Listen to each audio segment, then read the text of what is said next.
Le Tadjikistan est un pays qui n'évoque pas grand-chose. Rares sont ceux qui pourraient le situer, et je sais que beaucoup doivent se demander si ça joue au foot là-bas. Et la réponse est oui, et même au futsal avec un sosie de Nabil Fekir. Mais bref. Le petit état d'Asie centrale est en train de se faire un nom sur le continent. Le ballon rond est au cœur de la politique du dictateur Emomali Rahmon. Mais s'il a longtemps galéré après son indépendance, dans l'ombre de l'Ouzbékistan et du Kirghizistan, le Tadjikistan est désormais élevé comme deuxième force d'Asie centrale, derrière le Grouzbek. Le petit pays s'est même distingué en se qualifiant pour la dernière Coupe d'Asie U20 et en ne finissant pas dernier de son groupe, grâce à une victoire contre Oman et un nul contre la Grande Corée du Sud. Mais ce n'est pas ce match qui m'intéresse, ni même un match de l'équipe nationale, mais bien un match de club.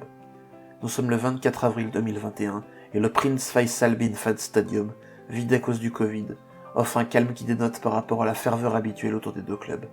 La rencontre oppose l'Istiklal Dushanbe et le club saoudien d'Al Hilal. Le coup d'envoi est donné et la folie va s'emparer d'un pays au coup de sifflet final. Mais avant ça, il est nécessaire de présenter les deux protagonistes ainsi que les enjeux de ce match. Alors c'est parti.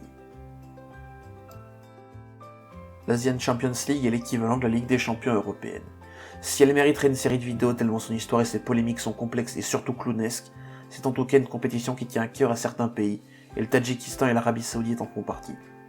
3 fois vainqueur de la CL au moment du match, Al Hilal est à l'époque le club le plus victorieux de la compétition, à égalité avec les Coréens de Pohang Steelers. Il est au passage un des 2 seuls clubs saoudiens à avoir remporté ce trophée convoité, puisqu'Al Ittihad l'a aussi remporté à 2 reprises.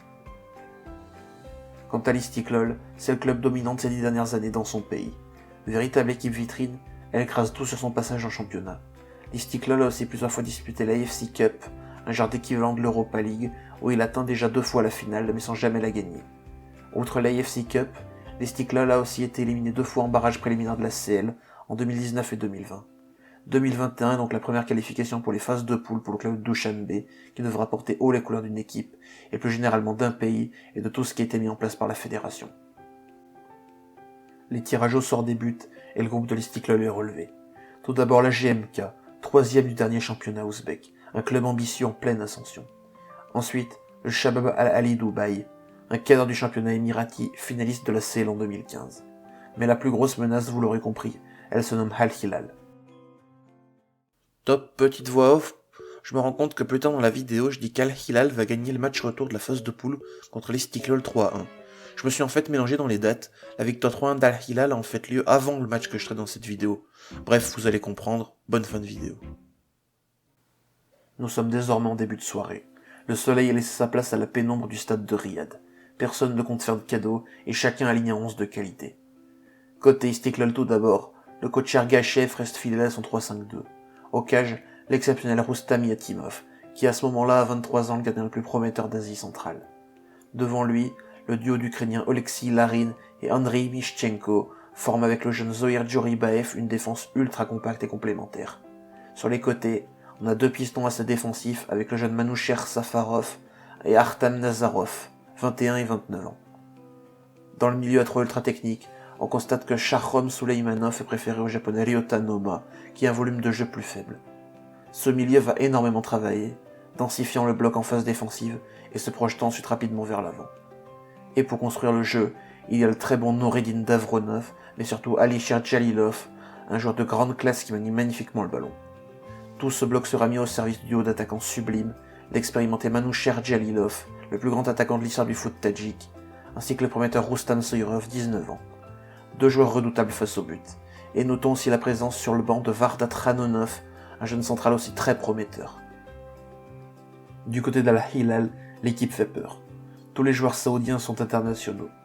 On note la présence de Hatem Bahebri à la place de Salem Al-Dawsari, mais la colonne est là avec Youn Sojang, Mohamed Kano, Luciano Vieto et le grand Bafé Gomis. Le banc aussi est très fourni avec le tenace buteur Saleh Al-Sheri, l'élégant milieu Nasser Al-Dawsari, l'ailier technique Salem Al-Dawsari et le latéral d'origine grecque Amiri Kurdi. Nul à chier, N-U-L-A-C-H-I-E-R.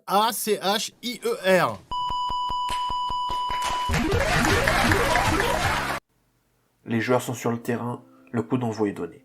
Et tout de suite, Al Hilal met une grosse pression sur le but de Yatimov. La défense d'Dushanbe tient bon pendant 23 minutes avant cette erreur de concentration et ce but de Bafétimbi Gomis. Al Hilal commence bien, mais fait l'erreur de se relâcher au lieu de tuer le match. Des espaces se libèrent, et l'Istiklal commence à être dangereux.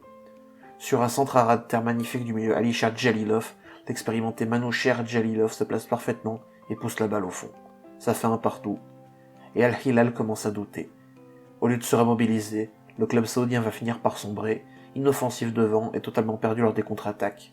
Le résultat en images.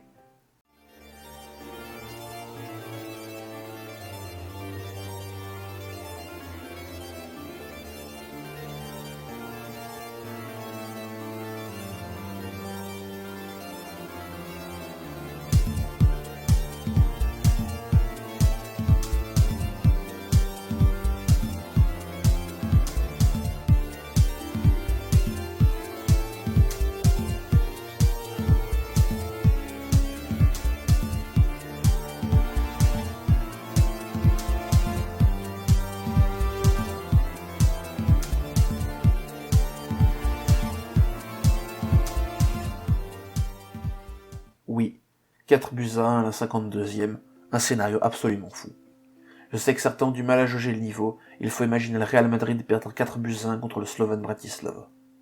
En fin de match, la fatigue se fait sentir, et le score en restera là malgré une tentative de Carrillo pour sauver l'honneur, mais qui s'échoue sur le poteau. L'attaquant Manoucher Jalilov et le jeune piston droit Manoucher Safarov s'offrent chacun un doublé. Le match retour tournera cependant à l'avantage d'Al-Hilal qui s'imposera 3-1, mais à la surprise générale, l'Istiklal terminera finalement leader de sa poule, avant d'échouer en 8e de finale contre le club iranien de Persepolis. Je reviendrai sur ce parcours dans un prochain épisode de Monogatari. Et un petit mot sur Al-Hilal, qui malgré cette entame très compliquée terminera 2e de la phase de groupe, avant de finalement remporter la compétition. Pour les Tadjiks, cet exploit restera jamais dans les mémoires, mais montre aussi les progrès réalisés par ce pays, encore aujourd'hui raillé et méprisé, mais qui un jour, j'en suis sûr, deviendra un grand d'Asie. Merci d'avoir regardé cette vidéo, n'hésitez pas à liker et à vous abonner. Je sortirai bientôt sur le média Faustouche un article traitant du développement du foot tadjik, donc allez me follow sur Twitter ainsi qu'allez follow le média Faustouche qui traite de sujets de société autour du ballon rond. Et sinon, à la prochaine.